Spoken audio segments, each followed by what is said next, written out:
নমস্কার বন্ধুরা, my village লাইফে তোমাদের সবাইকে স্বাগত। আজকে আর একটা নতুন রেসিপি নিয়ে চলে এসেছি। তো আজকে আমি বানাবো অন্য রকমের একটা গোজা রেসিপি। তো সেই গোজা রেসিপিটা বানানোর জন্য এখানে আমি নিয়েছি 1 বাটি চিনি, 1 কাপ আটা, আর এখানে হচ্ছে হাফ টিফিন। তো এখানে আমি নিয়েছি 1 কাপ আটা। সম্পূর্ণ আটাটা আমি দেব না, অর্ধেক দেব আর অর্ধেক রেখে দেব, এটা পরে লাগবে। তো তারপর দিয়ে দেব আমি পরিমাণ মতো চিনি, হাফ বাটি চিনি এখানে আমি দিয়ে দেব। তারপর দিয়ে দেব পরিমাণ মতো লবণ, দিয়ে ভালো করে এটাকে মিশিয়ে নেব।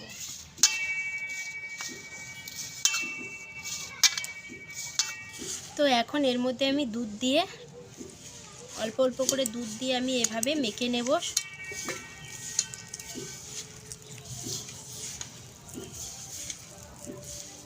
তো আটাটা এখন এর মধ্যে আমি অ্যাড করে দেব আস্তে আস্তে, মানে যতটুকু লাগে ততটুকু আস্তে আস্তে অ্যাড করব আর আমি মেখে নেব ভালো করে। তো বন্ধুরা, আটাটা আমার মাখা হয়ে গেছে। আর এখন আমি হাতের মধ্যে একটু তেল মেখে নেব, ছোট ছোট লেচি কেটে নেব। এইভাবে আমি আটাটাকে লম্বা লম্বা সাইজ করে নেব। তো বন্ধুরা, আমার সবগুলোই কিন্তু বানা হয়ে গেছে। এই যে দেখো, সবগুলোই বানা হয়ে গেছে। তো এখন আমি চুলাটা ধরিয়ে দেব। তো চুলার মধ্যে একটা বাটি বসিয়ে দিলাম। আমি এই বাটিটাতেই, তোমরা কিন্তু জানো যে আমি এখানে ভাজা চুলা করে বেশি। তো এখন আমি বাটির মধ্যে দিয়ে দেব তেল। এটা কিন্তু একদম সাদা তেল দিচ্ছি। বন্ধুরা, তেলটা আমার গরম হয়ে এসেছে। আমি এখন এক এক করে এগুলোকে ভেজে নেব।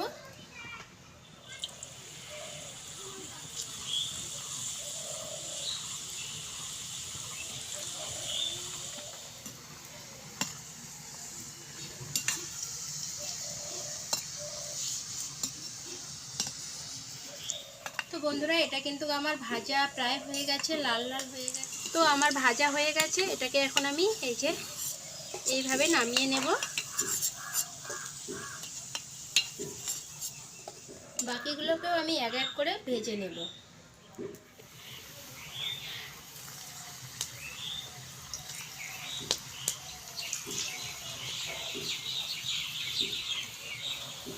তো বন্ধুরা, বাকিগুলো আমার হয়ে গেছে। তো এখন আমি নামিয়ে নেব এটাকে।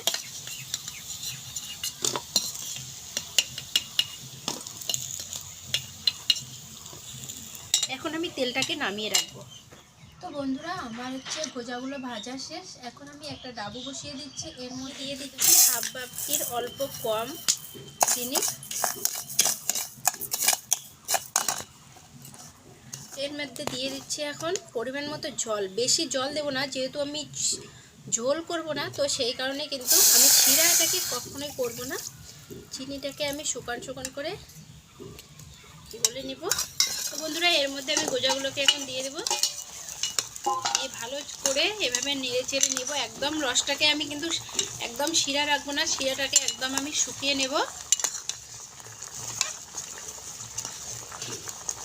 তো বন্ধুরা, এটাকে এখন আমি নামিয়ে এখন ঠান্ডা করতে দেব। তো বন্ধুরা দেখো, আমার কিন্তু তৈরি হয়ে গেছে। আর একটু যেহেতু এটা একটু গরমই আছে, সেই কারণে কিন্তু শিরাটা এরকম হয়েছে।